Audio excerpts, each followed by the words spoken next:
Om Ajnanatimirandasya Jnananjana Shalakaya Chakshurunmilitam Dhena Tasmai Shri Gurave Namah. Here we are again, back in our Kartik Vrat constitutional position, reading the Srimad Bhagavatam 5 hours a day. Every day, except for a couple of days when we had half days. Om Namo Bhagavate Vasudevaya. Srimad Bhagavatam, Canto 7, chapters. What chapter is it? Chapter 11. The perfect society for social classes, beginning with text 6. Lord Narayana, along with his partial manifestation, Nara, appeared in this world through the daughter of Daksha Maharaj, known as Murti. He was begotten by Dharma Maharaj for the benefit of all living entities. Even now, he is still engaged in executing great austerities near the place known as Badarik Ashram. The Supreme Being, the personality of Godhead, is the essence of all Vedic knowledge, the root of all religious principles, and the memory of great authorities. O King Yudhishthira, this principle of religion is to be understood as evidence. On the basis of this religious principle, everything is satisfied, including one's mind, soul, and even one's body.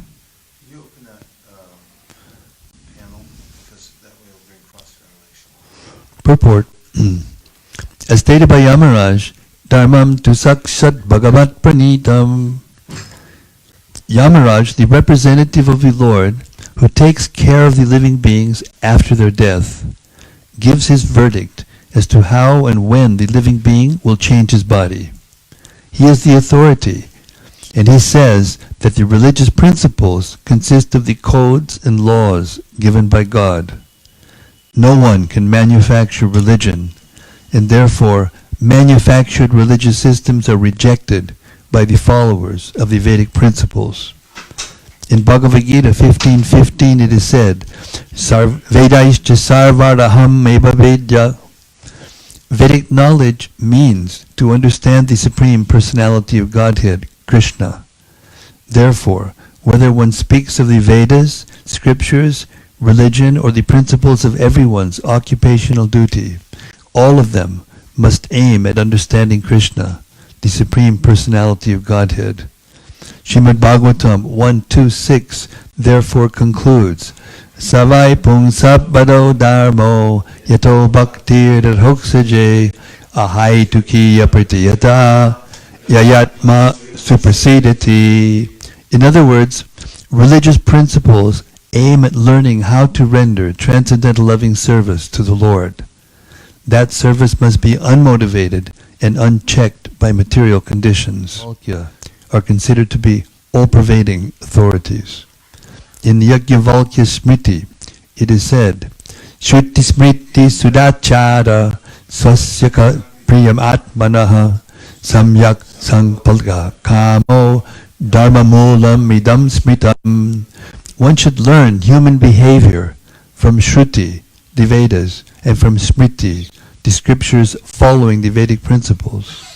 Srila Rupa Goswami in his Bhakti Rasamrita Sindhu says, Shruti Smriti Puranadi Pancharatra Vidimbina Aikantiki Harer Bhaktir Utpatayaiva Kalpate. The purport is that to become a devotee, one must follow the principles laid down in Shruti and Smriti. One must follow the codes of the Puranas and the Pancharatriki Vidhi. One cannot be a devotee without following. One cannot be a pure devotee without following the Shruti and Smriti. And the Shruti and Smriti without devotional service cannot lead one to the perfection of life. Therefore, from all the evidence, the conclusion is that without bhakti, devotional service, there is no question of religious principles. God is the central figure in the performance of religious principles. Almost everything going on in this world as religion is devoid of any idea of devotional service and is therefore condemned by the verdict of Srimad Bhagavatam. Without devotional service, so-called religious principles are only cheating. Text 8 through 12. No daily double here. It's long, huh? There are general principles to be followed by all human beings.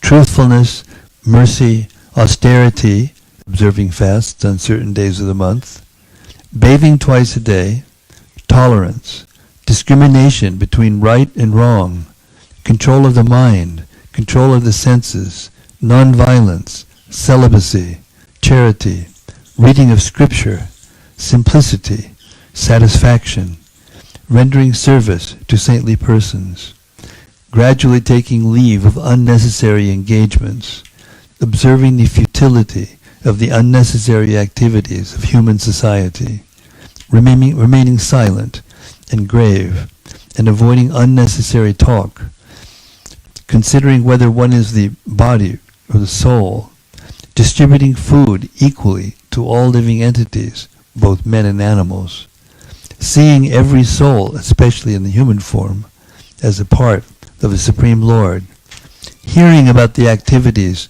and instructions given by the Supreme Personality of Godhead, who is the shelter of the saintly persons, chanting about these activities and instructions, always remembering these activities and instructions, trying to render service, performing worship, offering obeisances, becoming a servant, becoming a friend, and surrendering one's whole self. O King Yudhishthira, these 30 qualifications must be acquired in the human form of life. Simply by acquiring these qualifications, one can satisfy the Supreme Personality of Godhead. Purport. In order that human beings be distinct from the animals, the great Saint Narada recommends that every human being be educated in terms of the above-mentioned 30 qualifications. Nowadays, there is propaganda everywhere, all over the world, for a secular state, a state interested only in mundane activities. But if the citizens of the state are not educated in the above-mentioned good qualities, how can there be happiness? For example, if the total populace is untruthful, how can the state be unhappy? Therefore, without consideration of one's belonging to a sectarian religion, whether Hindu, Muslim, Christian, Buddhist, or any other sect, everyone should be taught to become truthful. Similarly, everyone should be taught to be merciful, and everyone should observe fasting on certain days of the month. Everyone should bathe twice a day, cleanse his teeth and body externally, and cleanse his mind internally by remembering the holy name of the Lord. The Lord is one, whether one is Hindu, Muslim, or Christian. Therefore, one should chant the holy name of the Lord regardless of differences in linguistic pronunciation. Also, everyone should be taught to be very careful not to discharge semen unnecessarily. This is very important for all human beings. If semen is not discharged unnecessarily, one becomes extremely strong in memory, determination, activity, and the vitality of one's bodily energy. Everyone should also be taught to be simple in thought and feeling, and satisfied in body and mind. These are the general qualifications of a human being. Wow. There is no question of a secular state or an ecclesiastical state. Unless one is educated in the above-mentioned 30 qualities, there cannot be any peace. Ultimately, it is recommended, Shavanam Kirtanam Chasya Smaranam Mahatam Gatehe Sevajya Vanitir Dasyam Sakyam Atma Samarpanam. Everyone should become a devotee of the Lord, because by becoming a devotee of the Lord, one automatically acquires the other qualities. Yasyasti bhakti bhagavatya kinchana sarvair gunaistat samasate sudaha harawa bhaktasya kato bahad guna manoratina satidhavato bihi. One who has unflinching devotional service to Krishna, all the good qualities of Krishna and the demigods are consistently manifest. However, he who has no devotion to the Supreme Personality of Godhead has no good qualifications, because he is engaged by mental concoction in material existence, which is the external feature of the Lord. Our Krishna consciousness movement, therefore, is all-embracing. Human civilization should take it very seriously and practice its principles for the peace of the world.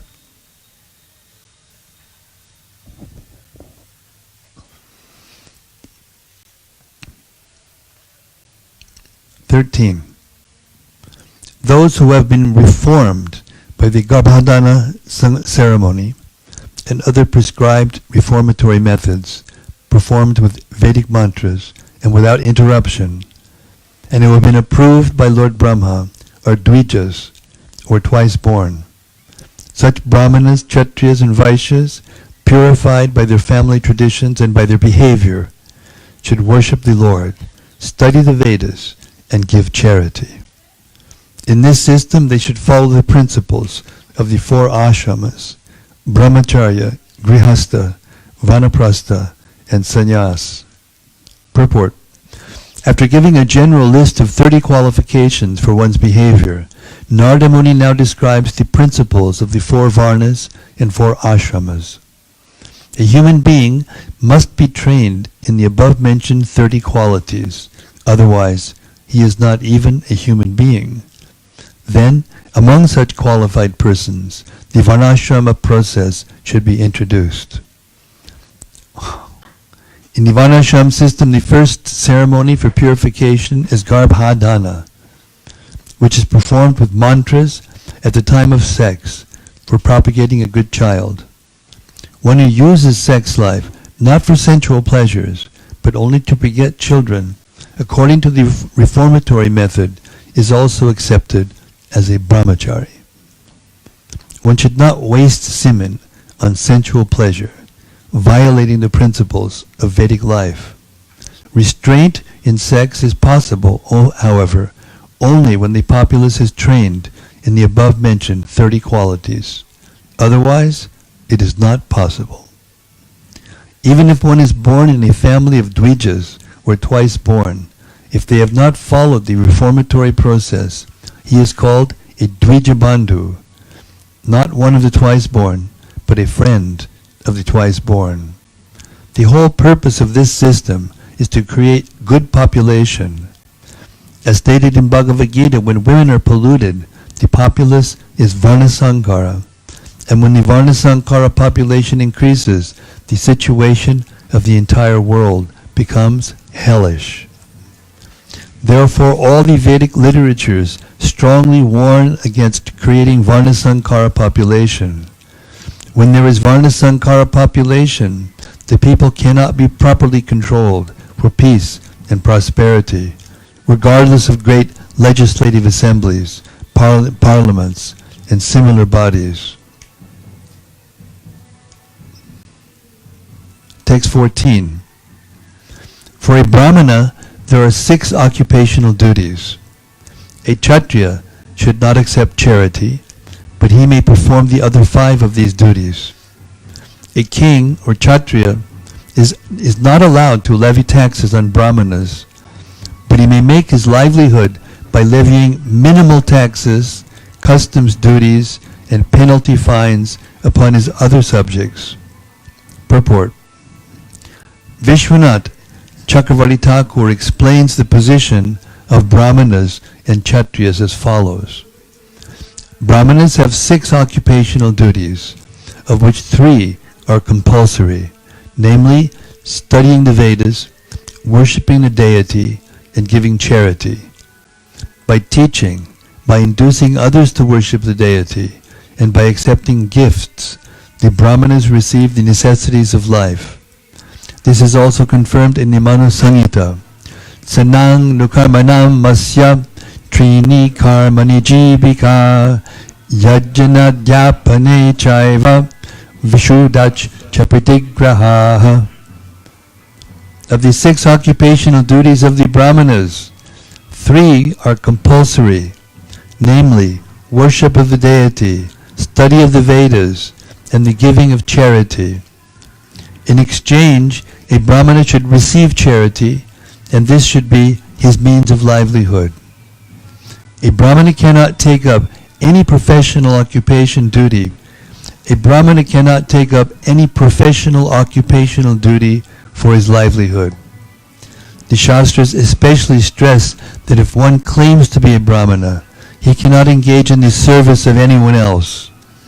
Otherwise, he at once falls from his position and becomes a Shudra. Srila Rupa Goswami and Sanatana Goswami belong to a very respectable family.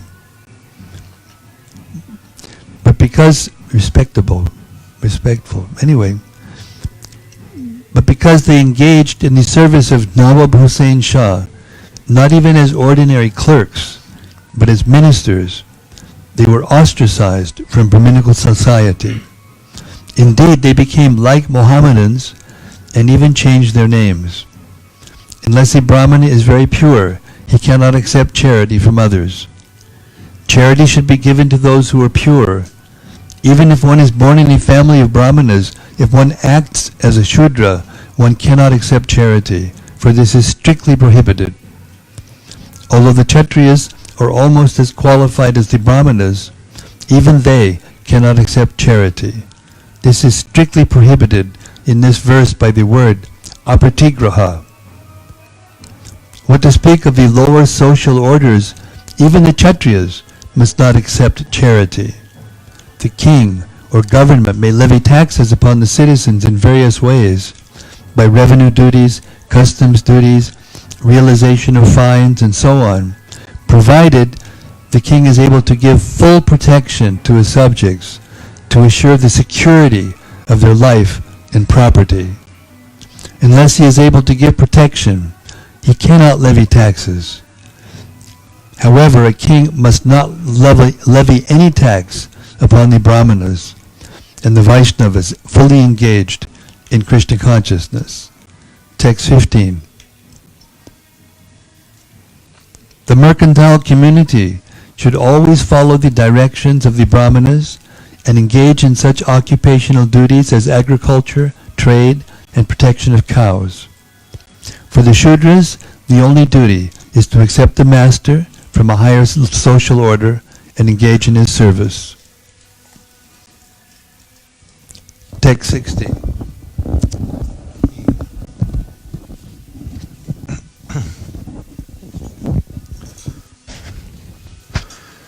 As an alternative, a Brahmana may also take to the Vaishya's occupational duty of agricultural, cow protection, or trade. He may depend on that which he has received without begging. He may beg in the paddy field every day. He may collect paddy left in a field by its proprietor. Or he may collect food grains left here and there in the shops of grain dealers. These are the 4 means of livelihood that may also be adopted by Brahmanas. Among these 4, each of them in succession is better than the preceding one. Purport. A Brahmana is sometimes offered land and cows in charity, and thus for his livelihood he may act in the same way as a Vaishya, by cultivating land, giving protection to cows, and trading off his surpluses. A better process, however, is to pick up grains from a field or from a dealer's shop without begging. 17. Except in a time of emergency, lower persons should not accept the occupational duties of those who are higher. When there is such an emergency, of course, everyone but the Kshatriya may accept the means of livelihood of others. Purport. The occupational duty of a Brahmana should not be accepted by persons in lower social orders, especially Vaishyas and Shudras. For example, an occupational duty of the Brahmana is to teach Vedic knowledge, but unless there is an emergency, This professional duty should not be accepted by the Kshatriyas, Vaishyas, or Shudras. Even a Kshatriya cannot accept the duties of a Brahmana unless there is an emergency. And then, even if he does so, he should not accept charity from anyone else. Sometimes Brahmanas protest against our Krishna consciousness movement for creating Brahmanas from Europeans, or in other words, from Lechas and Yavanas. This movement, however, is here supported in Srimad Bhagavatam. At the present moment, society is in a chaotic condition, and everyone has given up the cultivation of spiritual life, which is especially meant for the Brahmanas. But spiritual culture has been stopped all over the world. Because spiritual culture has been stopped all over the world, there is now an emergency, and therefore it is now time to train those who are considered lower and condemned, so that they may become Brahmanas and take up the work of spiritual progress. The spiritual progress of human society has been stopped, and this should be considered an emergency. Here is solid support from Narada Muni of the movement known as Krishna consciousness. 18 through 20. In time of emergency, one may accept any of the various types of professions known as Rita, Amrita, Mrita, Pramrita, and Satyanrita. But one should not at any time accept the profession of a dog. The profession of Unchashila, collecting grains from the field, is called Rita. Collecting without begging is called Amrita. Begging grains is called Mrita. Tilling the ground is called Pramrita. And trade is called Satyanrita. Engaging in the service of low-grade persons, however, is called Shwavriti, the profession of the dogs. Specifically, Brahmins and Kshatriyas should not engage in the low and abominable service of Shudras. Brahmanas should be well acquainted with all Vedic knowledge, and Kshatriyas should be well acquainted with the worship of demigods. Purport.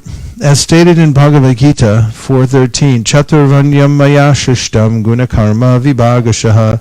The four divisions of human society were created by the Supreme Lord according to the three modes of material nature and the work ascribed to them. Formally, the principle of dividing human society into four sections, Brahmana, Kshatriya, Vaishya, and Shudra, was strictly followed, but because of gradual neglect of the Varnashrama principles, Varna Sankara population developed, and the entire institution has now been lost. In this age of Kali, practically everyone is a Shudra, Kalo Shudra Sambhava, and finding anyone who is a Brahmana, Kshatriya, or Vaishya is very difficult. Although the Krishna consciousness movement is a movement of Brahmanas and Vaishnavas, it is trying to reestablish the divine Varnashrama institution. For without this division of society, there cannot be peace and prosperity anywhere.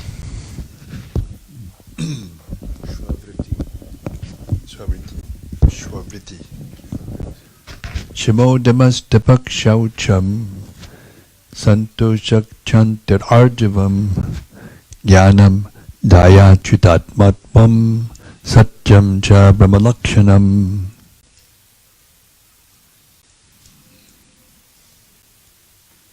The symptoms of a brahmana are control of the mind, control of the senses, austerity and penance, cleanliness, satisfaction, forgiveness, simplicity, knowledge, mercy, truthfulness, and complete surrender to the Supreme Personality of Godhead.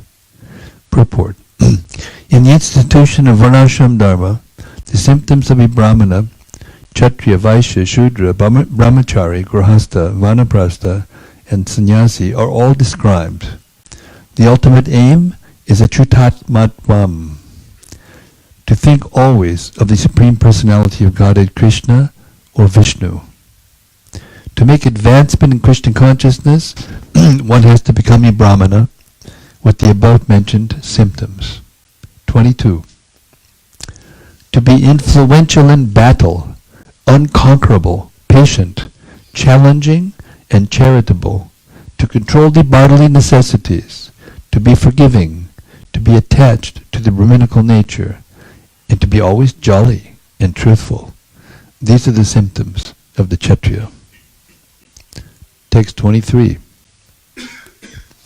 Being always devoted to the demigods, the spiritual master and the Supreme Lord Vishnu, endeavoring for advancement in religious principles, economic development and sense gratification, dharma, artha, and kama, believing in the words of the spiritual master and scripture, and always endeavoring with expertise in earning money.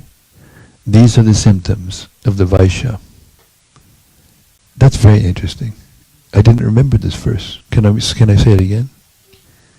But then you have to tell us why you find it so interesting. If you would be so kind. Being always devoted to the demigods, the spiritual master and the Supreme Lord, Vishnu, endeavoring for advancement in religious principles, economic development and sense gratification, dharma, artha, and kama, believing in the words of the spiritual master and scripture, and always endeavoring with expertise in earning money. These are the symptoms of the Vaishya. So it struck me because it's such a contrast to what's going on today with people who make money. They make money at all costs. There's no question of, being devoted to the demigods, to the spiritual master, Supreme Lord, believing in the words, spiritual master and scripture. It's just stunning, the difference.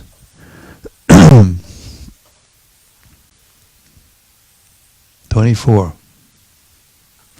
Offering obeisances to the higher sections of society, the Brahmanas, Vaishyas, and Brahmanas, Kshatriyas, and Vaishyas, being always very clean, being free from duplicity, serving one's master, performing sacrifices without uttering mantras, not stealing, always speaking the truth, and giving all protection to the cows and brahmanas.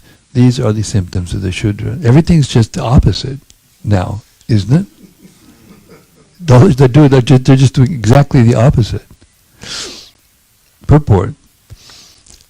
It is everyone's experience that workers or servants are generally accustomed to stealing.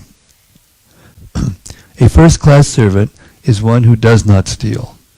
Here it is recommended that a first-class Shudra must remain very clean, must not steal or speak lies, and must always render service to his master. A Shudra may attend sacrifices and Vedic ritualistic ceremonies along with his master, but he should not utter the mantras, for these may be uttered only by the members of the higher sections of society.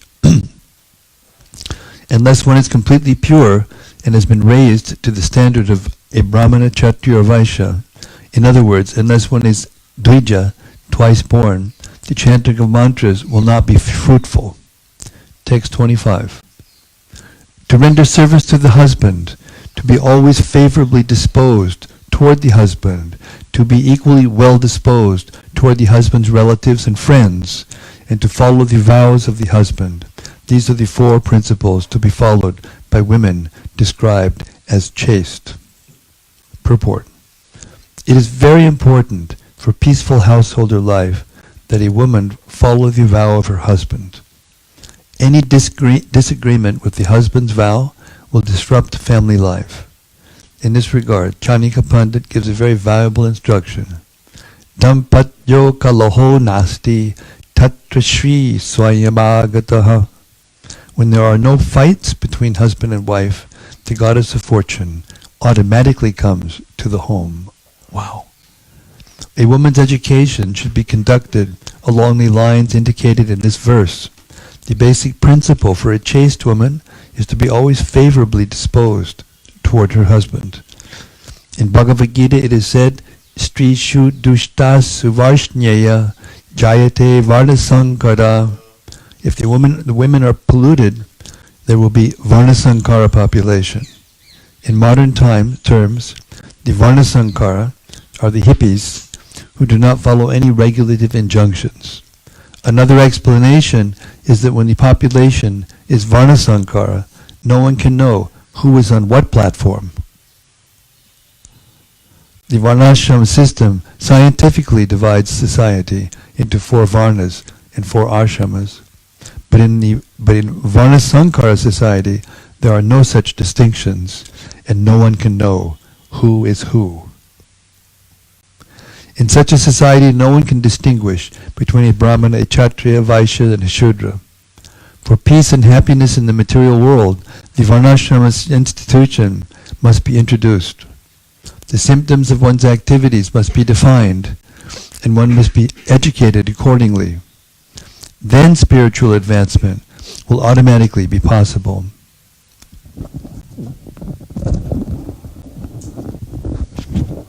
Please reflect.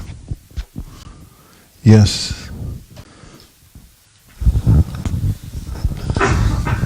Just appreciating the point that Srila Prabhupada makes, that in a Varna Sankara society, one cannot make any distinctions. They cannot distinguish between the four different Varnas. Philosophically, we understand that everyone has their qualities because everybody is affected by the modes of nature, but then in a Varna Sankara society, everything's all mixed up. And I was just thinking about the application as a sadhaka, and also what I've seen in society is that after some time of chanting, practicing devotional service, one actually comes to realization of their own material qualities and how they're conditioned, and it becomes apparent to them, how they should be engaging in the world. And it's such a practical thing because people don't even know that. They don't know what they should be doing and not doing. I had no idea that I should be dealing with knowledge and teaching until I started chanting Hare Krishna, and it became obvious to me and others that that's a tendency among other tendencies. And it's just such a it's such a useful thing we have to offer the society, the world at large, is that, hey, you don't know what you want to do with yourself or what you're good at.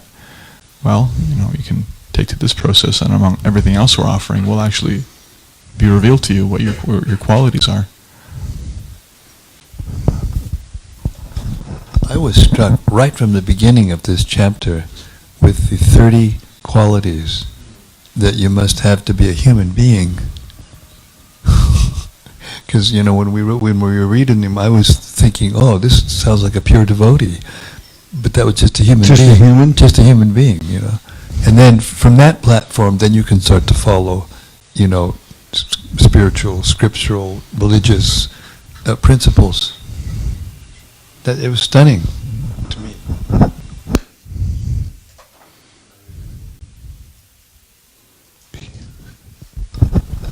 I just wanted to say I liked the verse about the Shudras, and it seemed like a good benchmark to look forward to.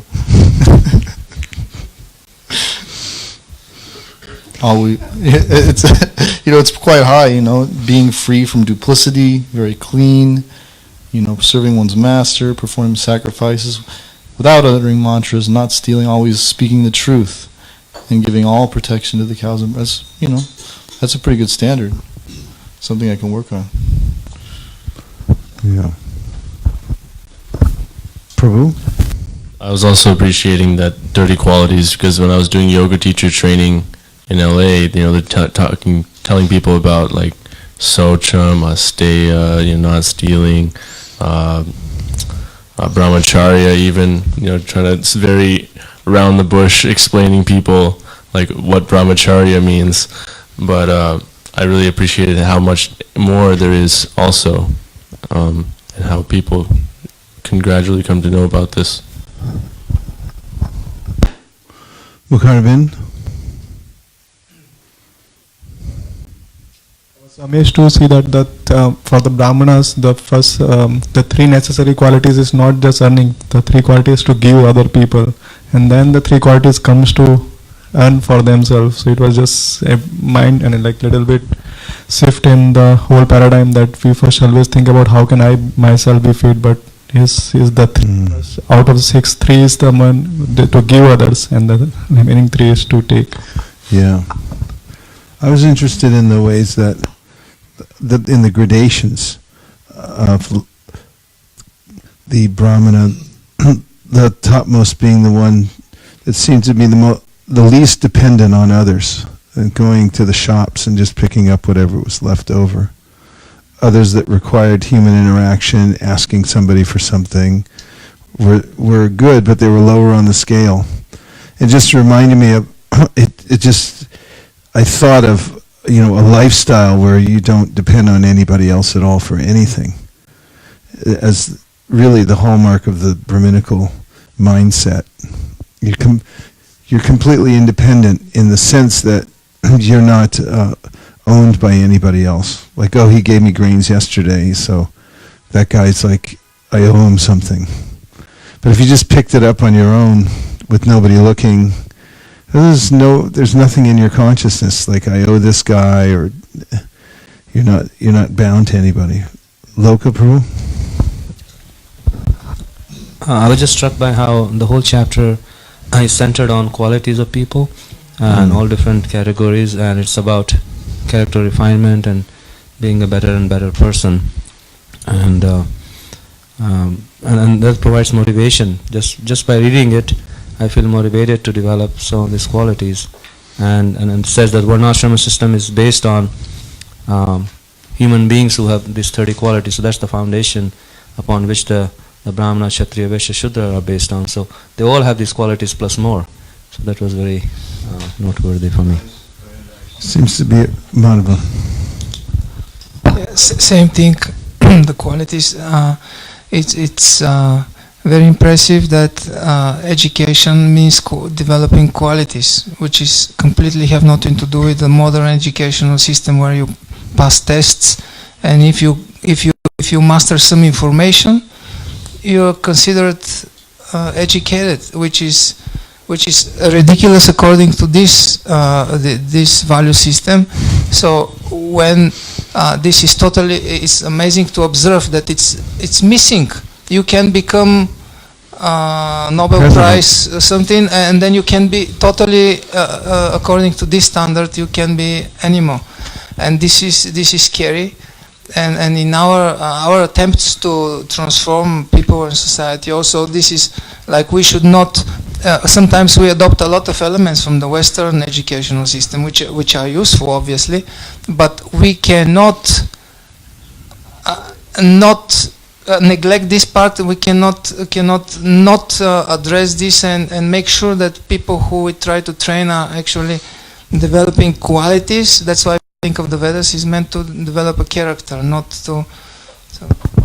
Yeah, I was going to say this just before you spoke also, that in our system of preparing persons for initiation and, to enter the temple or to enter the society and to do things, if it's based just on a bunch of tick marks, rather than the qualities that are being discussed here to be a human being, then what will happen? Our society will become too much like what we're trying to, reform.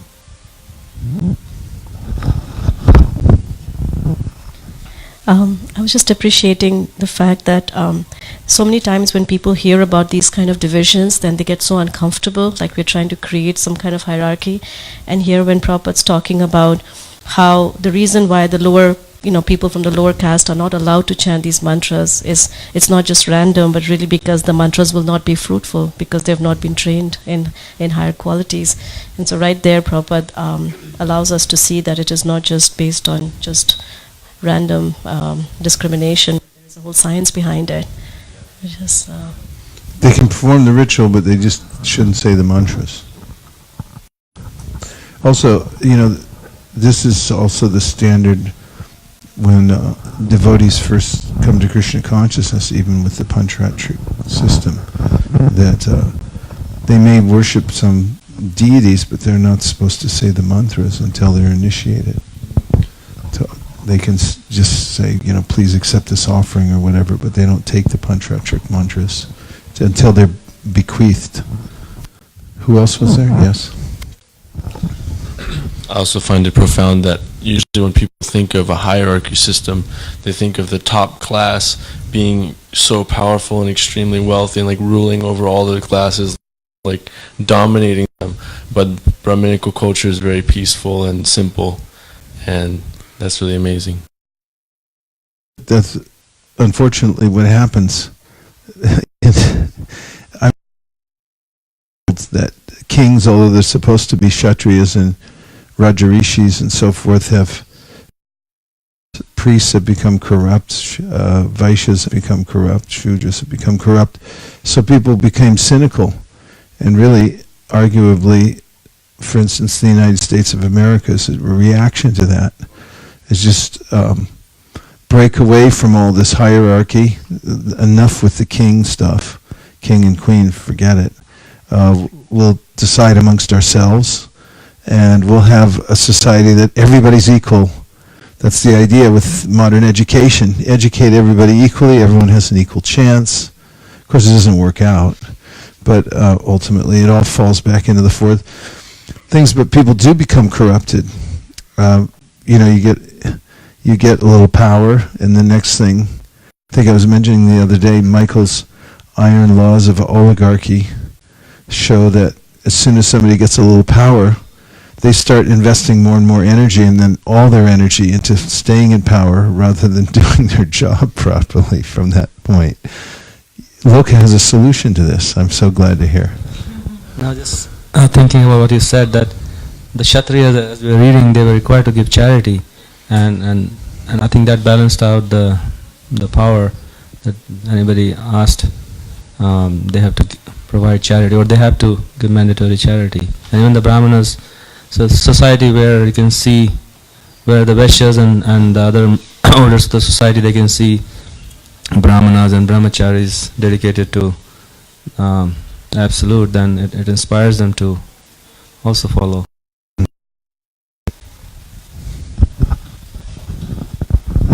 With the permission of the chair, may I enter a shloka as evidence? Granted. Krishna speaks this verse in Bhagavad Gita. He says, Utsite yurime loka nakaryam karma chedaham sankarasa sakarta syam upahanyami mapachaha. Krishna says, for if I didn't follow these principles, then I would be the cause of ruining the earth, causing varna sankara, and therefore ruining everything. So right from the top, this, sometimes I've heard people question, well, there's nothing about illicit sex in the Gita, no instruction about illicit sex not having, but it's right there. Varna sankara, upahanyam braj.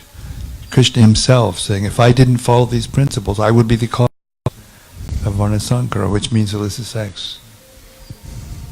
So he is the perfect example on all levels. Nami partha tikartavyam trishu loksha kanchan nanavaptam abhaptyam varta evacha karmani. If I did not follow, I don't have anything to do. I don't have any duty, to perform. I don't have any desire for fruits or whatever. But still, I do my prescribed duty. And then. Thank you. Continuing. 26-27. A chaste woman must dress nicely and decorate herself with golden ornaments for the pleasure of her husband, always wearing clean and attractive garments. She should sweep and clean the household with water and other liquids so that the entire house is always pure and clean. She should collect the household paraphernalia and keep the house always aromatic with incense and flowers, and must be ready to execute the desires of her husband. Being modest and truthful, controlling her senses, and speaking in sweet words, a chaste woman should engage in the service of her husband with love, according to time and circumstances. A chaste woman should not be greedy, but satisfied in all circumstances. She must be very expert in handling household affairs, and should be fully conversant with religious principles. She should speak pleasingly and truthfully, and should be very careful and always clean and pure. Thus a chaste woman should engage with affection in the service of a husband who is not fallen. Purport. According to the injunction of Yajnavalkya, an authority on religious principles, Ashudhe sampratiksho hi mahapatakadushitaha. One is considered contaminated by the reactions of great sinful activities when one has not been purified according to the methods of Dashvita Sanskara. In Bhagavad Gita, however, the Lord says, Nam ham duskritina mudha prapadyante naradama. Those miscreants who do not surrender unto me are the lowest of mankind. The word naradama means non-devotee. Sri Chaitanya Mahaprabhu also said, Ye bhaje she bhado, Ahabhukta hina charu. Anyone who is a devotee is sinless. One who is not a devotee, however, is the most fallen and condemned. It is recommended, therefore, that a chaste wife not associate with a fallen husband. A fallen husband is one who is addicted to the four principles of sinful activity, namely illicit sex, meat-eating, gambling, and intoxication. Specifically, if one is not a soul surrendered to the Supreme Personality of Godhead. Specifically, if one is not a soul surrendered to the Supreme Personality of Godhead, he is understood to be contaminated. Thus, a chaste woman is advised not to agree to serve such a husband. It is not that a chaste woman should be like a slave while her husband is Narottama, the lowest of men. Although the duties of a woman are different from those of a man, a chaste woman is not meant to serve a fallen husband. If her husband is fallen, it is recommended that she give up his association. Giving up the association of her husband does not mean, however, that a woman should marry again and thus indulge in prostitution. If a chaste woman unfortunately marries a husband who has fallen, she should live separately from him. Similarly, a husband can separate himself from a woman who is not chaste, according to the description of the Shastra. The conclusion that as a husband should be pure Vaishnav, and that a woman should be a chaste wife with all the symptoms described in this regard. Then both of them will be happy and make spiritual progress in Krishna consciousness. 29. The woman who engages in the service of her husband, following strictly in the footsteps of the goddess of fortune, surely returns home back to Godhead with her devotee husband and lives very happily in the Vaikuntha planets. Purport. The faithfulness of the goddess of fortune is the ideal for a chaste woman. The Brahma Samhita 529 says, Lakshmi Sahasra Shata Sambrahma Sevyamanam. In the Vaikuntha planets, Lord Vishnu is worshipped by many, many thousands of goddesses of fortune, and in Goloka Vrindavan, Lord Krishna is worshipped by many thousands of gopis, all of whom are goddesses of fortune.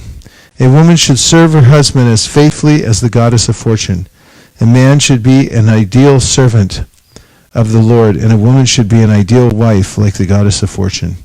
Then both husband and wife will be so faithful and strong that by acting together they will return home back to Godhead without a doubt. In this regard, Srila Madhvacharya gives this opinion: Harir asmin stita iti strinam bhartari bhavana shishyanam cha garau nityam shudranam brahmano dishu Vrityanam samini tata haribhava udahritaha. A woman should think of her husband as the Supreme Lord. Similarly, a disciple should think of the spiritual master as the Supreme Personality of Godhead. A Shudra should think of a Brahmana as the Supreme Personality of Godhead. And a servant should think of his master as the Supreme Personality of Godhead. In this way, all of them will automatically become devotees of the Lord. In other words, by thinking this way, all of them will become Krishna conscious. Can everyone please say Hare Krishna? Hare Krishna. Hare Krishna. 30. Among the mixed classes known as Sankara, those who are not thieves are known as Antivasasai, or Chandalas, dog eaters. How pleasant. And they also have their hereditary customs. They're known among the mixed classes known as Sankara. Those who are not thieves are known as Antevasai, or Chandalas, dog eaters, and they also have their hereditary customs. Purport. The four principal divisions of society, Brahmana, Kshatriya, Vaishya, and Shudra, have been defined, and now there is a description of the Antyaja, the mixed classes. Among the mixed classes, there are two divisions, Pratiloma and Anulomaja. Pratilomaja, Anulomaja. If a woman of a higher caste marries a man of a lower caste, their union is called Pratilo. If a woman of a low caste, however, marries a man of a high caste, their union is called Anulo. The members of such dynasties have their traditional duties as barbers, washermen, and so on. Among the Antyajas, those who are still somewhat pure in that they do not steal, are not addicted to meat eating, drinking, illicit sex, and gambling, are called Antivasai. Among people of the lower classes, intermarriage and the drinking of wine are allowed, for these people do not recognize such conduct as sinful among themselves. And that brings us to the Gayatri break. We'll see you back here at 15 after. Gaur Premanande Haribol. Purport. In Bhagavad Gita 3:35 it is said, Shreyam swadharmo viganaha paradharma swanushtita.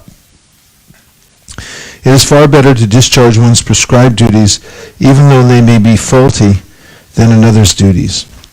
The Antyajas, the men of the lower classes, are accustomed to stealing, drinking, and illicit sex, but that is not considered sinful. For example, if a tiger kills a man, that is not sinful, but if a man kills another man, this is considered sinful, and the killer is hanged. What is a daily affair among the animals is a sinful act in human society. Thus, according to the symptoms of higher and lower sections of society, there are different varieties of occupational duties, according to the experts in Vedic knowledge. These duties are prescribed in terms of the age considered.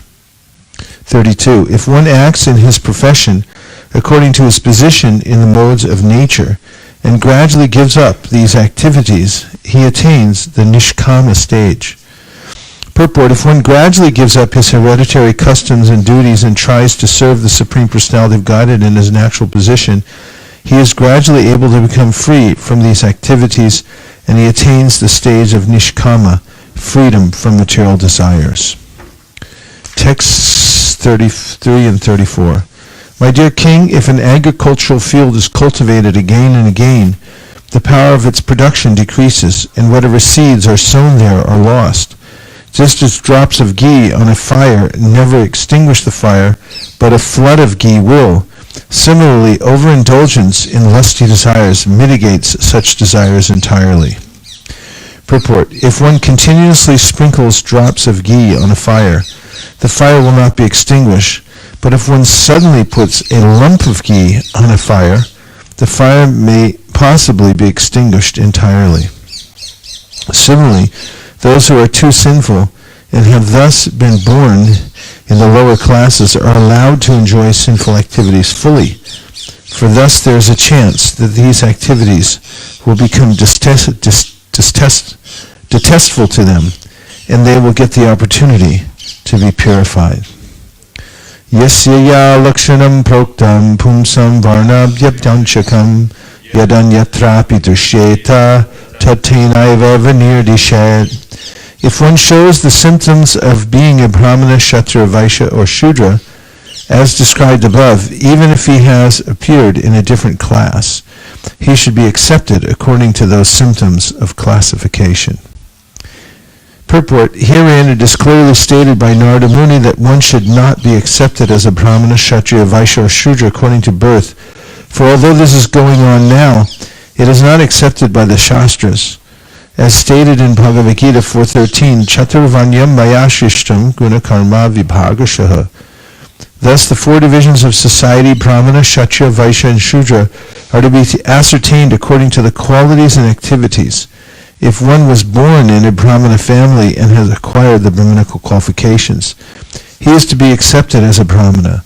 Otherwise, he should be considered a Brahma Bandhu. Similarly, if a Shudra acquires the qualities of a Brahmana, although he was born in a Shudra family, he is not a Shudra because he has developed the qualities of a Brahmana. He should be accepted as a Brahmana. The Krishna consciousness movement is meant to develop these Brahminical qualities. Regardless of the community in which one was born, if one develops the qualities of a Brahmana, he should be accepted as a Brahmana, and he then may be offered the order of sannyas. Unless one is qualified in terms of the Brahminical symptoms, one cannot take sannyas.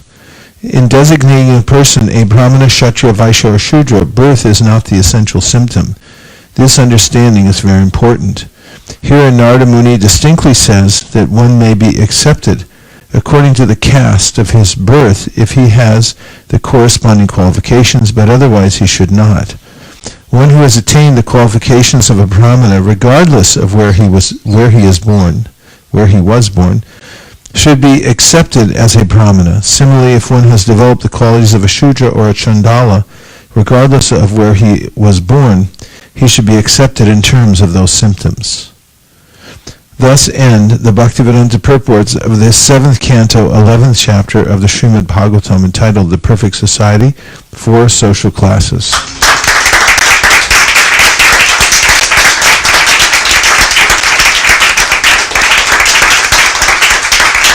Bravo. Bravissimo.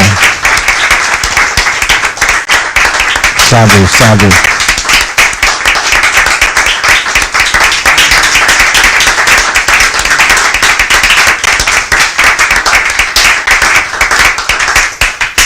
It just reminded me of the ending of this chapter of the way the Hari Bhakti Vilas gives the various times and places and circumstances under which a diksha should or should not take place.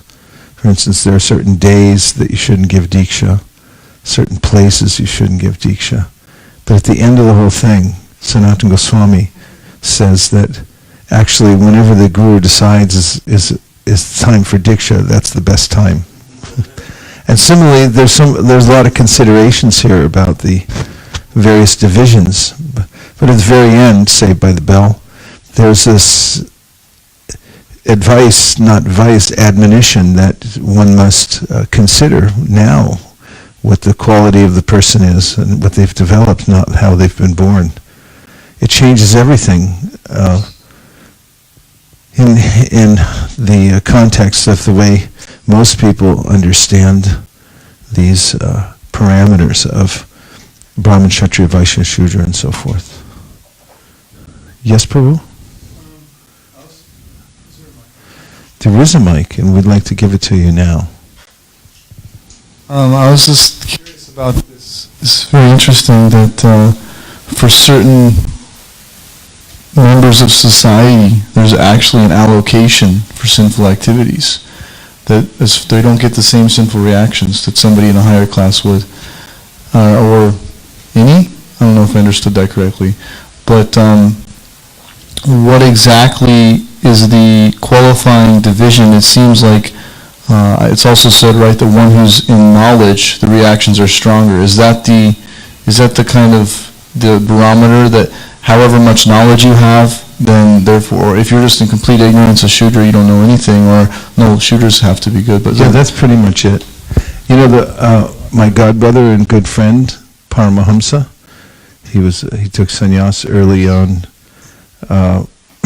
He and Parvajrakacharya in Vrindavan. And he told me, once he was talking to Prabhupada, Prabhupada's father used to give a hookah to sadhus who would come. He would invite every kind of sadhu to come to his house. As you probably noticed here in Vrindavan, a lot of the sadhus take in copious amounts of cannabis. They'll sit under the tree and just, smoke all day long, some of them. And so, when sadhus would come, he would give them, he kept some so that he could give them whatever they wanted when they'd come over. And so they were asking, Paramahamsa was asking Prabhupada about that. And he said, oh yeah, Prabhupada said these sadhus, Paramahamsas, sometimes they'll take this. And then, but then he looked at him, his name was Paramahamsa, but not this Paramahamsa. In other words, he could tell what he was thinking. like, hey, this is for sadhus, right? It's easy to take advantage of these loopholes. This is what Narada Muni was telling Vyasadeva in the 5th chapter of the 1st canto, that if you give any of these loopholes, then everyone will take advantage of them. Like the time that Prabhupada had a glass of 7-Up, and then, 2 weeks later, there were 7-Up trucks pulling up to temples everywhere, unloading, kegs of it. You were going to say?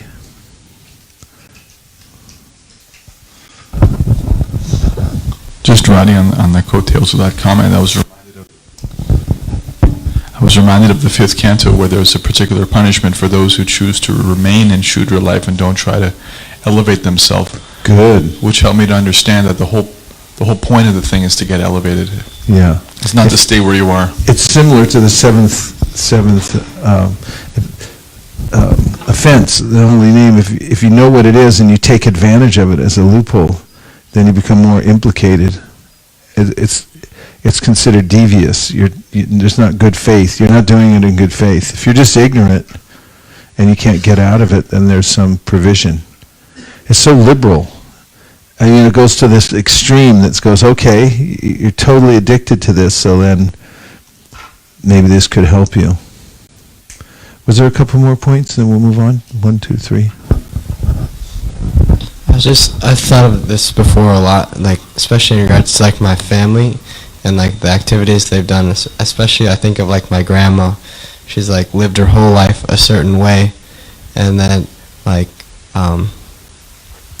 eating cows every day, and like to what extent does she know how bad she's doing? And like she seems like, I mean, she's just a gentle, nice person, somewhat pious, but there's just like this complete ignorance of the fact of what is sinful. So it seems like it wouldn't be fair to like have such extreme reactions to someone who just doesn't know. That was mentioned in the 5th canto when we got into the hellish planets. There were some considerations of gradations of sinful activities, and according to that, there were various accommodations made for people in their reformation.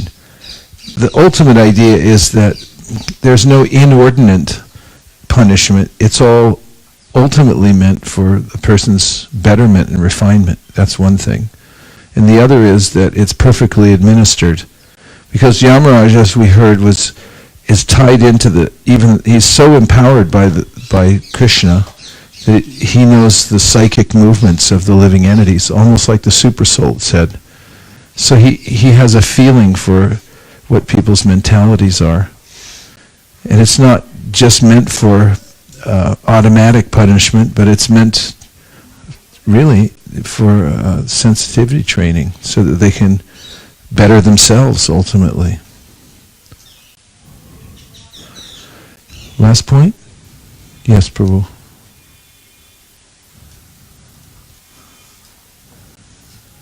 It's a question. In terms of the Varnashrama being applied in our society, because often I hear that Prabhupada left half of the work, and that means implementing Varnashrama. Besides, cultivating qualities as personal character development, all those connected with social system, like levying taxes by Kshatriyas or Brahmanas, living by collecting grains, how practical is and what does it mean in practice to implement it in the First of all, where did you hear about the 50%? I can't remember now, but I heard it many times, and I've never found a reference. Best to verify such things for yourself. Yeah, I've never found any reference. Okay. Yeah, I read it too. Richard Brownstone wrote it in this book on violence. I have it upstairs in the show. And not only to verify the statement, but also the context, and make sure that it's applied with the amount of weight that it's supposed to be. I mean, a lot of times Prabhupada gives instructions because it's imperative that things get done, and then you also have to see in comparison with other instructions, when it's supposed to be done at the cost of what other things it's supposed to be done. That was only half of what you said, though, but I think I have a sneaking hunch that Kesava Bharati Maharaj wants to answer the second part.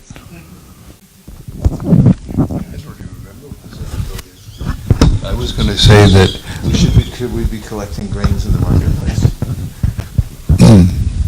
Well, following up what you just said, there's many places in which Srila Prabhupada said that it's not really possible to follow strictly according to the Vedic culture now in the present age.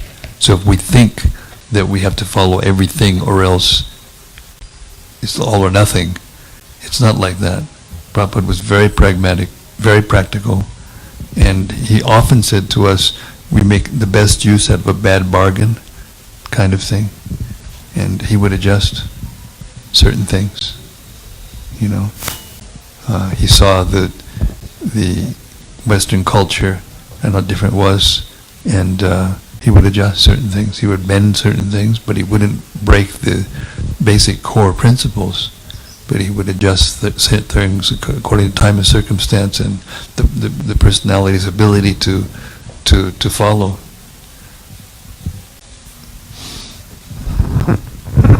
I'll just say also that if Prabhupada gave an instruction, then it's important for us to brainstorm and figure out how to apply it.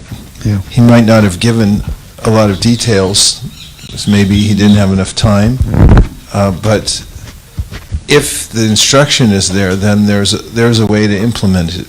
And some of these are a little harder than others, and especially given the time, place, and circumstance, we may not be able to do it right away. But if we don't discard it and say it's impossible, since he already said it, and we look into it as much as we can, and try to do to the degree that we can, then at some point we'll get the facility and the intelligence to do it. So I think it's another point is the two discussions that I remember Prabhupada had where he directly addressed these kinds of questions with his senior people, you know, and it was, I think it was 1975 or 76 in Mayapur, and then Vrindavan morning walks, the famous Varnashram college discussions. And Prabhupada kept bringing it back to the fact that once a person becomes a Vaishnava, meaning initiated by a bona fide spiritual master and following the basic principles of Krishna consciousness, then that person is above the varnas and ashrams. But we may act according to our propensity in order to organize ourselves structurally in society, but we shouldn't see ourselves as being Shudras and Brahman, you know, in those designations. A Vaishnava is actually above the modes of nature. Because that's what Vaisesika was saying, that Prabhupada said things in such a way as to not allow our minds to go to extremes where we might start to categorize one another and see higher and lower and treat one another in that kind of discriminatory way that's actually going on in human society now, you know, on the plea of, you know, us following a structured system or a hierarchical system. Okay. Chapter 12, the perfect society, 4 spiritual classes. Text 1. Narada Muni said, a student should practice completely controlling his senses. He should be submissive and should have an attitude of firm friendship for the spiritual master. With a great vow, the brahmachari should live at the Gurukula only for the benefit of the Guru. Text 2. At both junctions of day and night, namely in the early morning and the evening, he should be fully absorbed in thoughts of the spiritual master, fire, the sun god, and Lord Vishnu, and by chanting the Gayatri mantra, he should worship them. 3. Being called by the spiritual master, the student should study the Vedic mantras regularly. Every day, before beginning his studies, or at the end of his studies, the disciple should every day, before beginning his studies, and at the end of his studies, the disciple should respectfully offer obeisances unto the spiritual master. Text 4. Carrying pure kusha grass in his hand, the brahmachari should dress regularly with a belt of straw and with deerskin garments. He should wear matted hair, carry a rod and water pot, and be decorated with a sacred thread as recommended in the Shastras. So this is one example of something that we might not want to apply rigidly in our brahmachari ashrams based on obvious principles. Deerskin.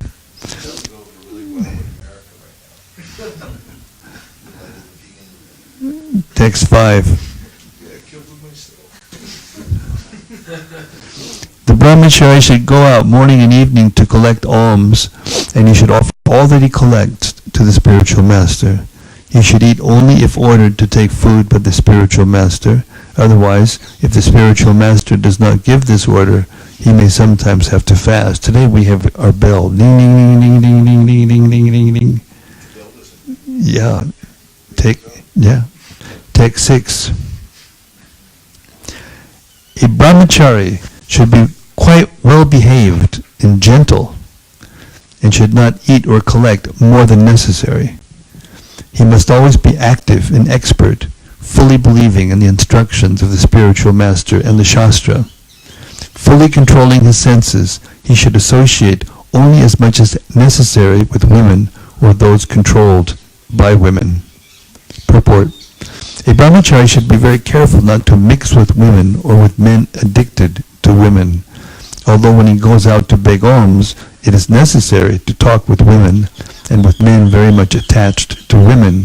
This association should be very short, and he should talk with them only about begging alms and not more. A brahmachari should be very careful in associating with men who are attached to women. Prabhupada used to say, it's more or less like pass the salt relationship. Text 7. Pass the salt. It's something it's a social thing that everybody does with one another, but it doesn't go any further than passing the salt. Translation. Text 7. A brahmachari, or one who has not accepted the grihastha ashram, family life, must rigidly avoid talking with women or about women, for the senses are so powerful that they may agitate even the mind of a sannyasi, a member of the renounced order of life. Purport. Brahmacharya essentially means the vow not to marry, but to observe strict celibacy, brihadvrata. A brahmacharya or sannyasi should avoid talking with women or reading literature concerning talks between man and woman. The injunction restricting association with women is the basic principle of spiritual life. Associating or talking with women is never advised in any of the Vedic literatures. The entire Vedic system teaches one to avoid sex life so that one may gradually progress from brahmacharya to grihastha, from grihastha to vanaprastha, and from vanaprastha to sannyas, and then give up material enjoyment, which is the original cause of bondage to this material world. The word brihadvrata refers to one who has decided not to marry, or in other words, not to indulge in sex life throughout his entire life. Text 8. If the wife of the spiritual master is young, a young brahmachari should not allow her to take care for his hair, to massage his body with oil, or bathe him with affection like a mother. Purport. The relationship between the student or disciple and the wife of the spiritual master or teacher is like that between son and mother. A mother sometimes cares for her son by combing his hair, massaging his body with oil, or bathing him. Similarly, the wife of the teacher is also a mother, Guru Patni, and therefore she may also care for the disciple in a motherly way. If the wife of the teacher is a young woman, however, a young brahmachari should not allow such a mother to touch him. This is strictly prohibited. There are 7 kinds of mothers. Atmamatta Guru Patni, Brahmani Rajapatnika, Denu Datri Tata Prithvi, Saptaita Mattaraksmitaha. These mothers are the original mother, the wife of the teacher or spiritual master, the wife of a brahmana, the king's wife, the cow, the nurse, and the earth. Unnecessary association with women, even with one's mother, sister, or daughter, is strictly prohibited. This is human civilization. A civilization that allows men to mix unrestrictedly with women is an animal civilization. In Kali Yuga, people are extremely liberal, but mixing with women and talking with them as equals actually constitutes an uncivilized way of life. Text 9. Woman is compared to fire, and man is compared to a butter pot. Therefore, a man should avoid associating even with his own daughter in a secluded place. Similarly, he should also avoid association with other women. One should associate with women only for important business and not otherwise. Purport: if a butter pot and fire are kept together, the butter within the pot will certainly melt. Woman is compared to fire, and man is compared to a butter pot. However advanced one may be in restraining the senses, it is almost impossible for a man to keep himself controlled in the presence of a woman, even if she is his own daughter, mother, or sister. Indeed, his mind is agitated, even if one is in the renounced order of life. Therefore, Vedic civilization carefully restricts mingling between men and women. If one cannot understand the basic principle of restraining association between man and woman, he is to be considered an animal. That is the purport of this verse. Text 10. As long as a living entity is not completely self-realized, as long as he is not independent of the misconception of identifying with his body, which is nothing but a reflection of the original body and senses, he cannot be relieved of the conception of duality, which is epitomized by the duality between man and woman.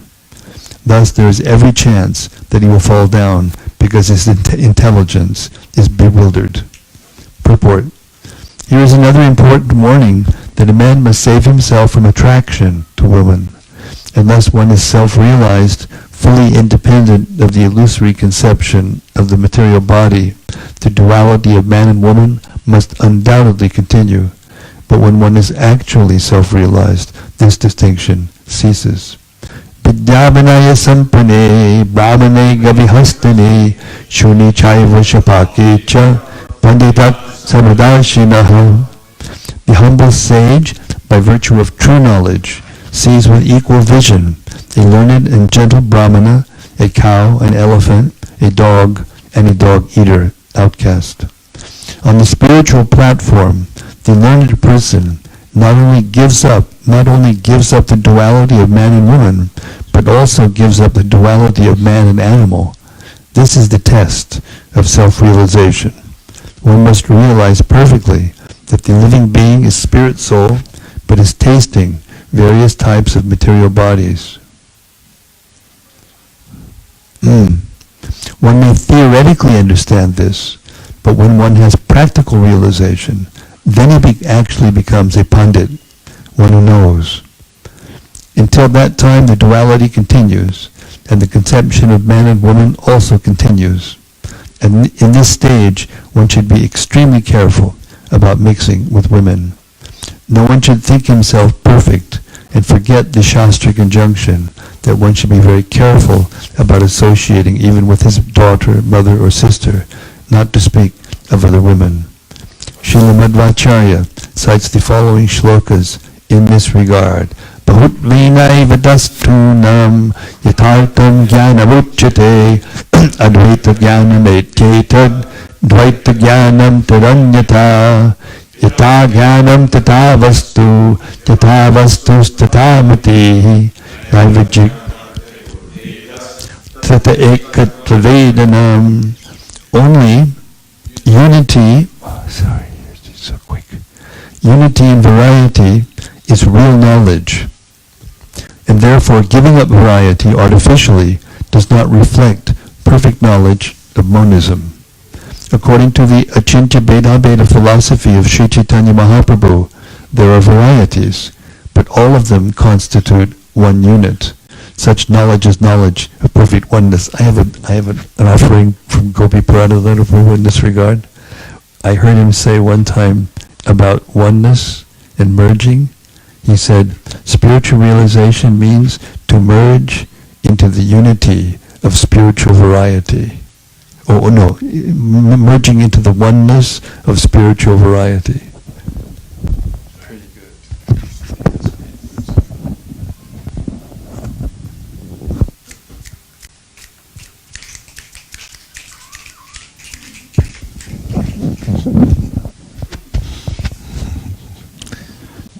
Cool. 11. All the rules and regulations apply equally to the householder and the sannyasi, the member of the renounced order of life. We really got an upgrade on the sound system, didn't we? Who would have thought it was all because it was all the way in the back room this whole time? Now it's out here. We should put it on the roof and let people in the neighborhood have a little taste. All the rules and regulations apply equally to the householder and the sannyasi, the member of the renounced order of life. The grihastha, however, is given permission by the spiritual master to indulge in sex during the period favorable for procreation. Purport: it is sometimes misunderstood that a grihastha, a householder, is permitted to indulge in sex at any time. This is a wrong conception of grihastha life. In spiritual life, whether one is a grihastha, vanaprastha, sannyasi, or brahmachari, everyone is under the control of the spiritual master. The brahmacharis and sannyasis there are strong. For brahmacharis and sannyasis, there are strong restrictions on sexual indulgence. Similarly, there are strong restrictions for grihasthas. Grihasthas should indulge in sex only in accordance with the order of the Guru. Therefore, it is mentioned here that one must follow the orders of the spiritual master. Guru Vritar Vikalpena. When the spiritual master orders, the grihastha may accept sex life. This is confirmed in Bhagavad Gita 7.11. Dharma vidodho bhuteshu kamusmi. Indulgence in sex life without disobedience to the religious rules and regulations constitutes a religious principle. The grihastha is allowed to indulge in sex life during the period favorable for procreation and in accordance with the spiritual master's order. If the spiritual master's orders allow a grihastha to engage in sex life at a particular time, then the grihastha may do so. Otherwise, if the spiritual master orders against it, the grihastha should abstain. The grihastha must obtain permission from the spiritual master to observe the ritualistic ceremony of Govardhana samskara. Then he may approach his wife to beget children, otherwise not. A brahmana generally remains a brahmachari throughout his entire life, but although some brahmanas become grihasthas and indulge in sex life, they do so under the complete control of the spiritual master. The kshatriya is allowed to marry more than one wife, but this also must be in accordance with the instructions of a spiritual master. It is not that because one is a grihastha, he may marry as many times as he likes and indulge in sex life as he likes. This is not spiritual life. In spiritual life, one must conduct one's whole life under the guidance of the Guru. Only one who executes his spiritual life under the direction of the spiritual master can achieve the mercy of Krishna. Yasya prasada bhagava prasada. If one desires to advance in spiritual life, but he acts whimsically, not following the order of the spiritual master, he has no shelter. Yasya prasada nagati kutopi. Without the spiritual master's order, even the grihastha should not indulge in sex life. 12. Brahmacharis or grihasthas who have taken the vow of celibacy as described above should not indulge in the following: applying powder or ointment to the eyes, massaging the head with oil, massaging the body with the hands, seeing a woman or painting a woman's picture, eating meat, drinking wine, decorating the body with flower garlands, smearing scented ointment on the body, or decorating the body with ornaments. These should be given up. 14. According to the rules and regulations mentioned above, one who is twice born, namely a Brahmana, Kshatriya, or Vaishya, should reside in the Gurukula under the care of the spiritual master. There he should study and learn all the Vedic literatures along with their supplements and the Upanishads according to his ability and power to study. If possible, the student or disciple should reward the spiritual master with the remuneration the spiritual master requests, and then, following the master's order, the disciple should leave and accept one of the other ashramas, namely the grihastha ashrama, vanaprastha ashrama, or the sannyasa ashrama, as he desires. Purport: to study the Vedas and understand them, of course, requires some special intelligence, but the members of the three higher sections of society, namely the Brahmanas, Kshatras, and Vaishyas, must learn the Vedic literatures according to their capability and power to understand. In other words, studying the Vedic literatures is compulsory for everyone but the Shudras and Antyajas. The Vedic literature gives the knowledge that can lead one to understand the absolute truth, Brahman, Paramatma, or Bhagavan. Gurukula, or the Reformation education or institution, should be, what's that? Gurukula, or the reformatory educational institution, should be used only to understand Vedic knowledge. At the present time, there are many educational institutions for training and technology, but such knowledge has nothing to do with understanding of the absolute truth. Technology, therefore, is meant for the Shudras, whereas the Vedas are meant for the Dvijas. Consequently, this verse states, Dvijo Dvityava Bhudya Cha Trayim Sangopanishadam. At the present time, in the age of Kali, practically everyone is a Shudra and no one is a Dvija. Therefore, the condition of society has very much deteriorated. Another point to be observed from this verse is that from the Brahmacharya ashrama, one may accept the sannyasa ashrama, vanaprastha ashrama, or grihastha ashrama. It is not compulsory for a brahmachari to become the grihastha. Because the ultimate aim is to understand the absolute truth, there is no necessity of going through all the different ashramas. Thus one may proceed to the sannyasa ashrama directly from the brahmacharya ashrama. Srila Bhaktisiddhanta Saraswati Thakur accepted the sannyas ashrama directly from the brahmachari ashrama.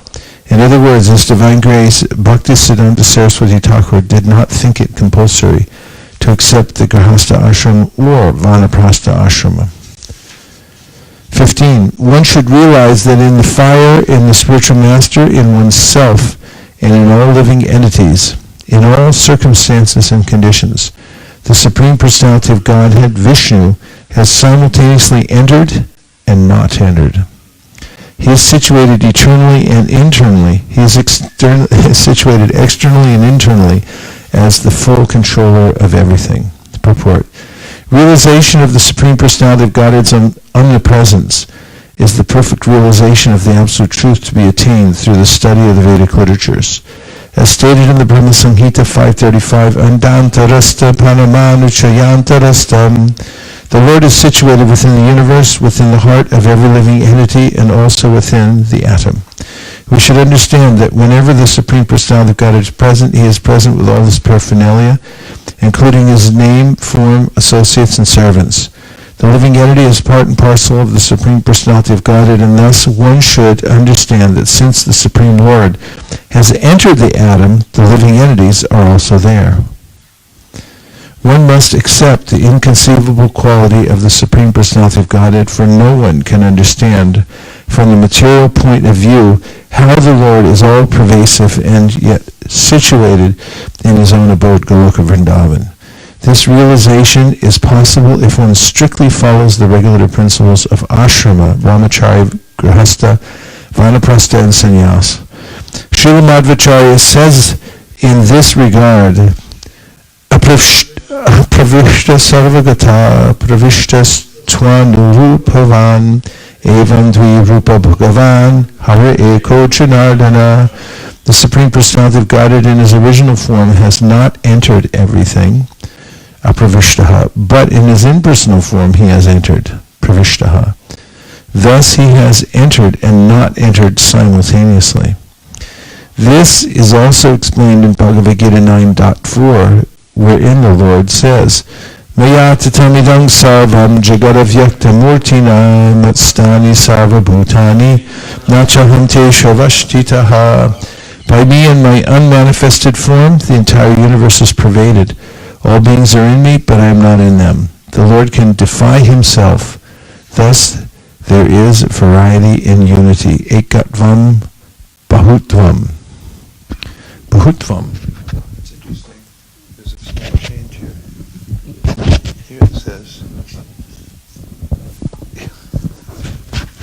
Here it says, the Lord is present everywhere, but still everything is not within Him. Thus, there is unity in variety. Ekatvam bahutvam. That's right. This is what happens after the verse. The Lord is present everywhere, but still everything is not within Him. Thus there is unity in variety, ekatvam, bahutvam. Pretty clear, if you ask me. Of course, you can't change anything, but Yeah.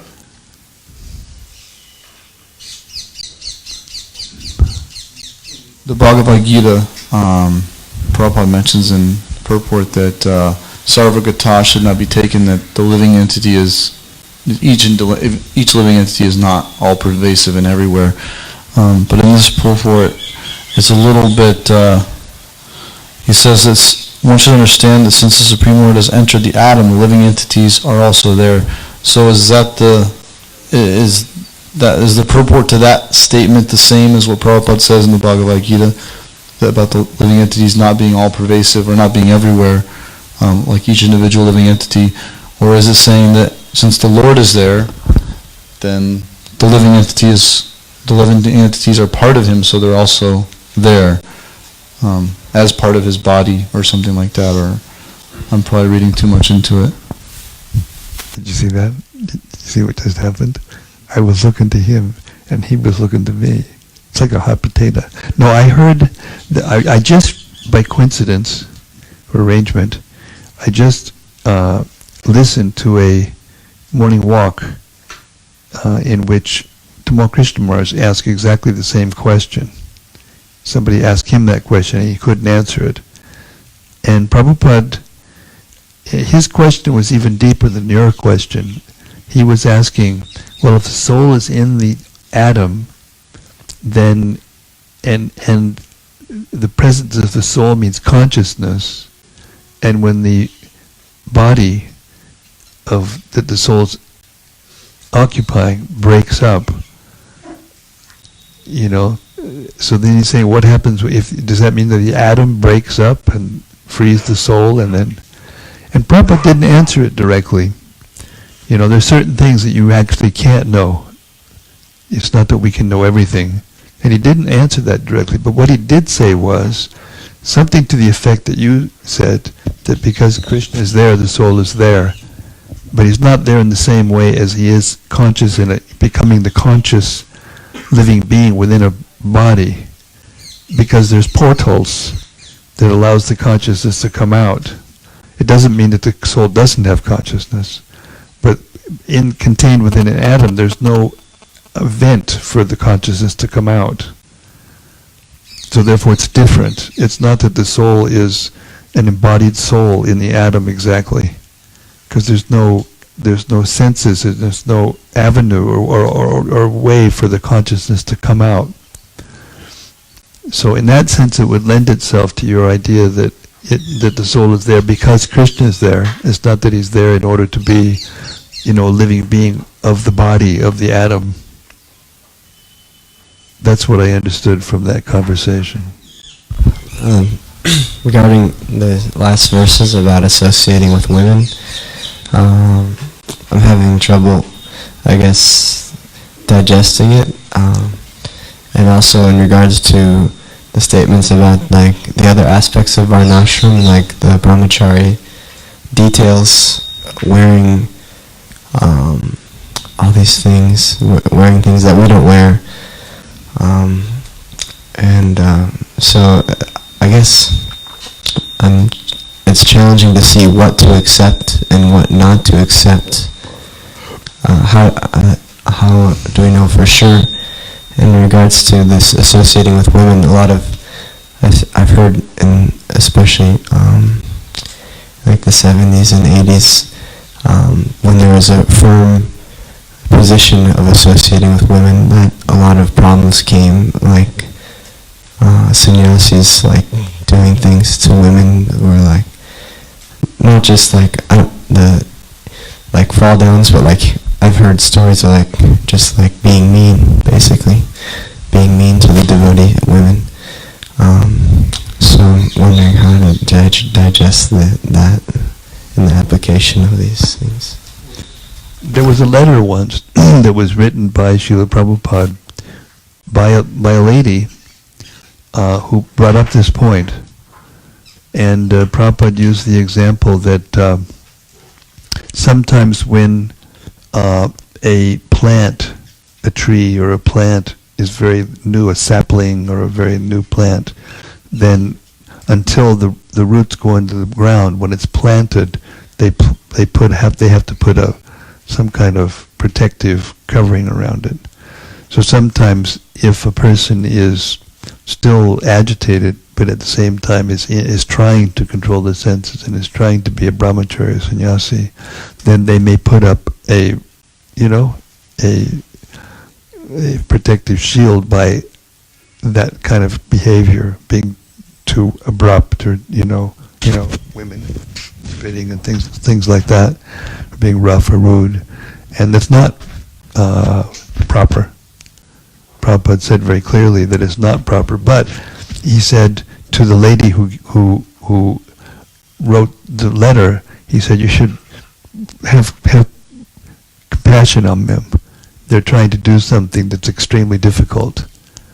When a Jamil fell down, he just happened to be walking through the forest on an order of his spiritual master and saw a Shudrani embracing to have sex, and he couldn't get out of his mind. Then he ended up, doing all those things. And Prabhupada said, but in this age, all you have to do is walk out the door, and sometimes not even walking out the door, it's everywhere. And therefore, to restrain yourself under those conditions is extremely difficult. So Prabhupada would stress the importance of keeping oneself in the mode of goodness and keeping oneself absorbed in hearing and chanting, and with a taste that will allow one to recognize when that danger is there, and to be able to not go there.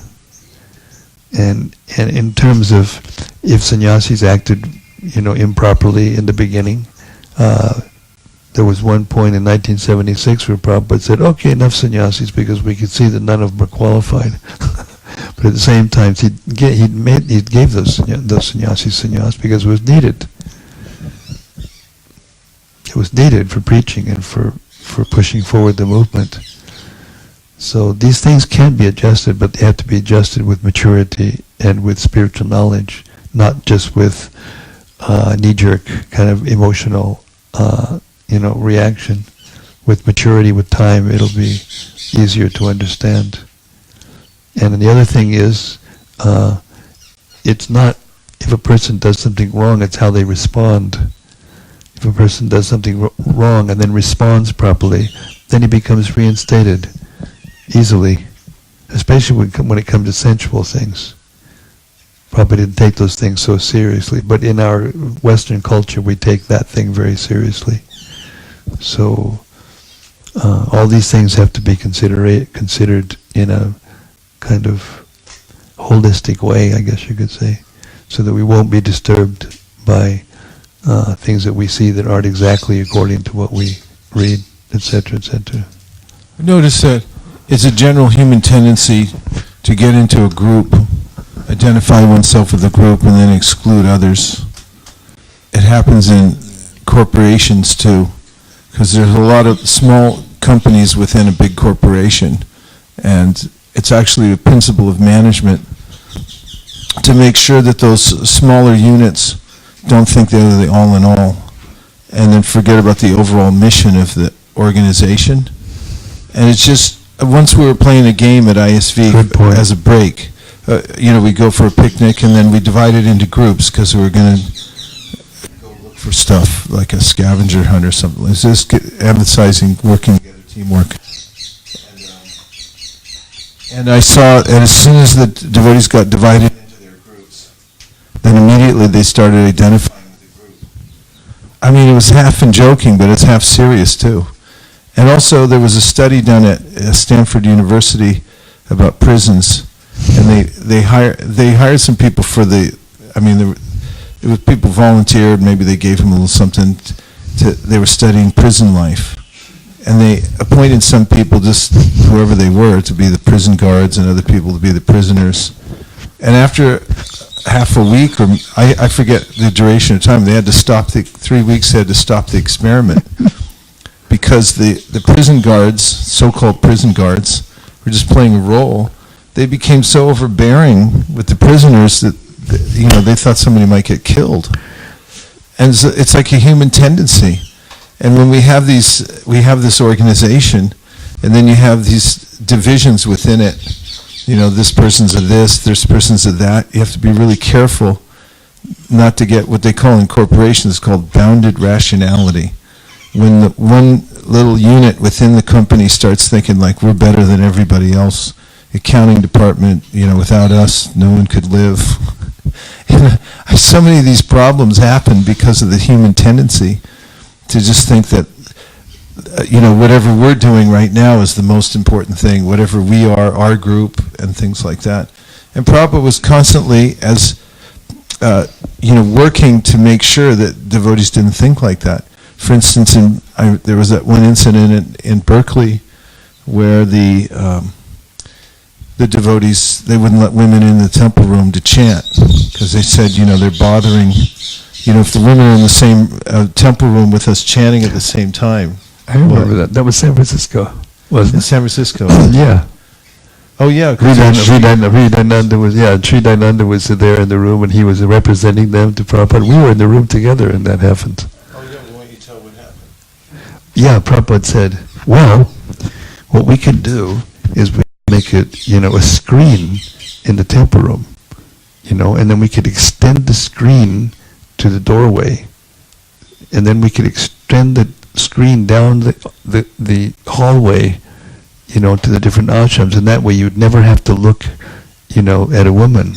And then he looked at us and he said, but what happens when you walk out the door? And then he laughed. When you walk out the door. And then he just laughed, and he said, better you control your mind and senses. But I would like to say one thing about this. Go ahead. Just that, it's always a balance, as Maharaja was saying, but he always tried to emphasize how that, in an organization like ours, we have to, that's one of the main jobs that we have, is to maintain that balance so people don't get into the bounded rationality phase and start breaking off into sectarian groups. Groups have to be there and they're natural, but if you make such strong distinctions between them and they can't interact properly, then you get an organization that gets stifled. And we can't, if we forget that the various parts of the organization, or in this case, the parts of the social body, are meant to cooperate together to please Krishna. As soon as you take Krishna out of the center, and as soon as all the roles that we're playing, are not meant for pleasing Krishna, then those tendency for some group to come over the other group and exploit the other group for power or whatever the reason is. It's just another jargon, another way of saying what you just said in any organization. But the social body is the same.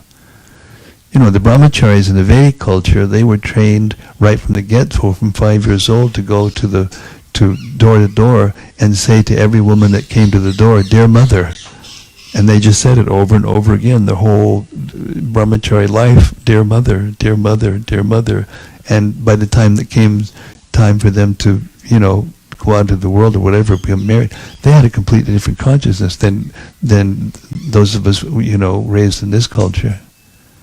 So there are problems that come, that weren't there when we were allowed to be, or when the social structure was there from the beginning of our lives. And all these things have to be taken into consideration. Yeah. Let's hear it from the example. You mentioned in the 70s and 80s, and in that time, most devotees were teenagers and in their 20s. There were a handful of devotees who were 30 or older. And as is sometimes the case, when you're a new devotee, you're fanatic. You're fanatic with your old friends, with your parents, with each other. And so we didn't have elders. Srila Prabhupada was our elder. And so now we have more of a society. We have more of a family atmosphere in some ways. And so while those things still can happen, they're less likely to happen because someone older and wiser is there to observe and can help to instruct. So I just wanted to. Yeah, I think when you say when there are communities that are well adjusted, that is like, and what I'm just taking off from what you're saying, and my observation is that, of course, our overall society is a series of small communities, smallish, sometimes small, but sometimes large also. But when those communities are well adjusted, and there's a sense of the proper protocol and how everyone interacts with one another, and not only that, when there are relationships that people can depend on with elders, with younger devotees, and there are good role models within that, then it tends to resist the tendency for people to become fanatical. And also it has to be engineered as well.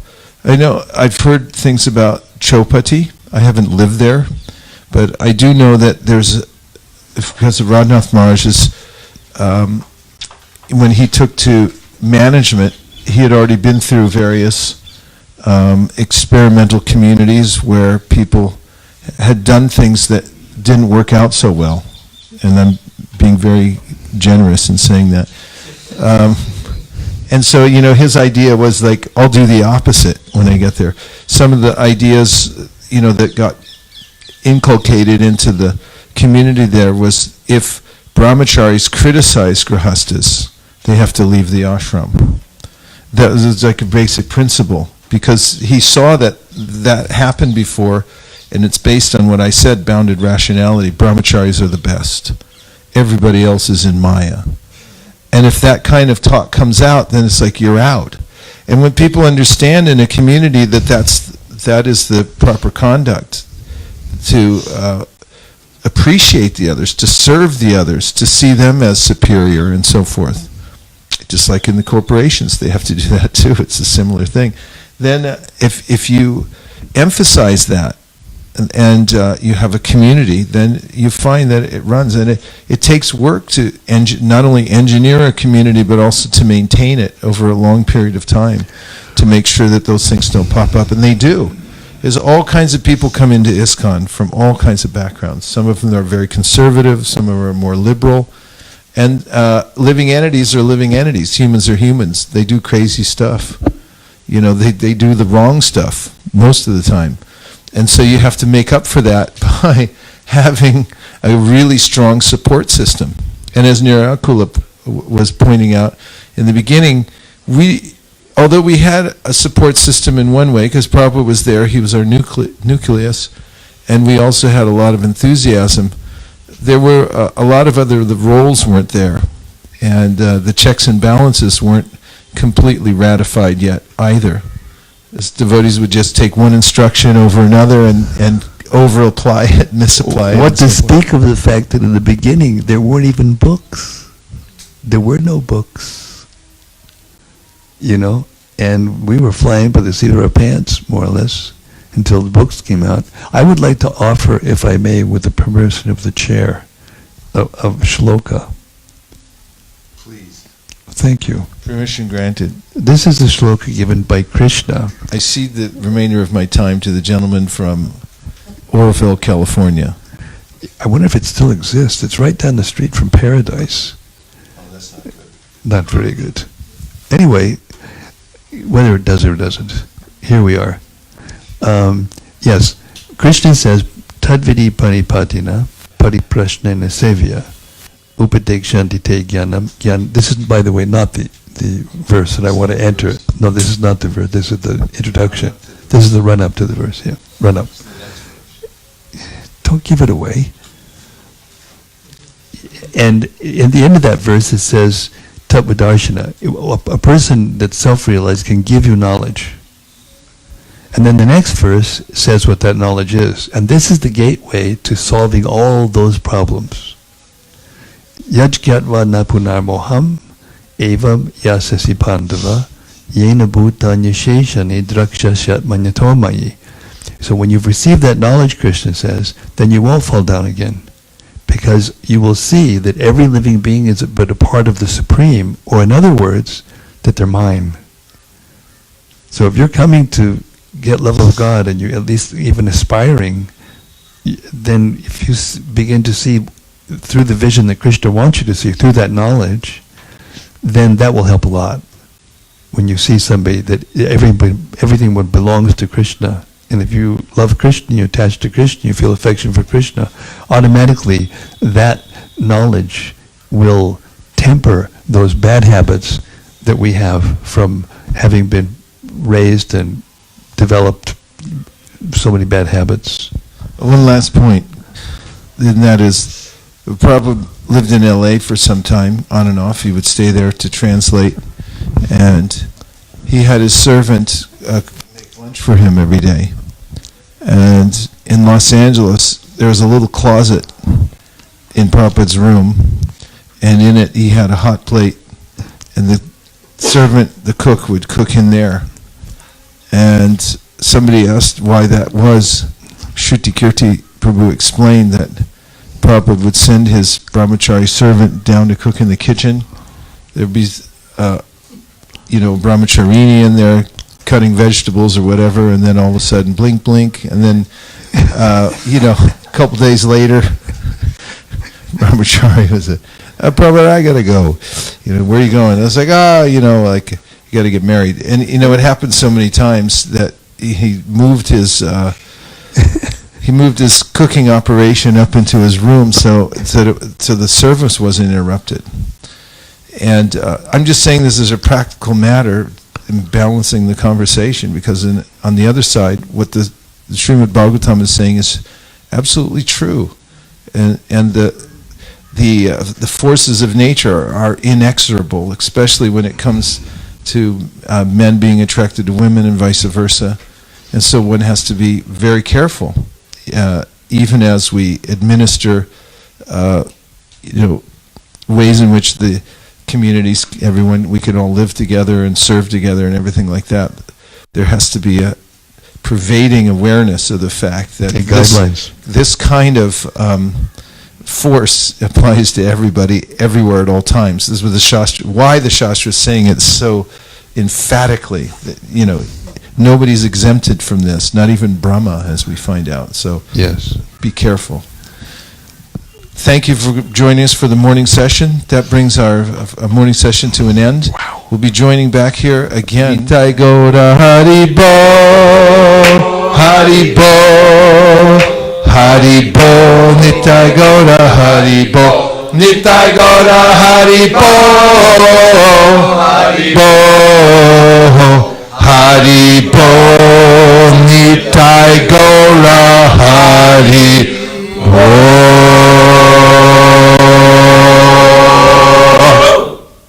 Vanchakalpadurvishcha kripasindabhevcha patitanam pavanebhyo vaishnavebhyo namo namah. Nachari Armarman, Nachari Armarman, Nachari Armarman, Nachari Armarman, hey, Nachari Armarman, Nachari Armarman, Nachari Armarman, Nachari Armarman.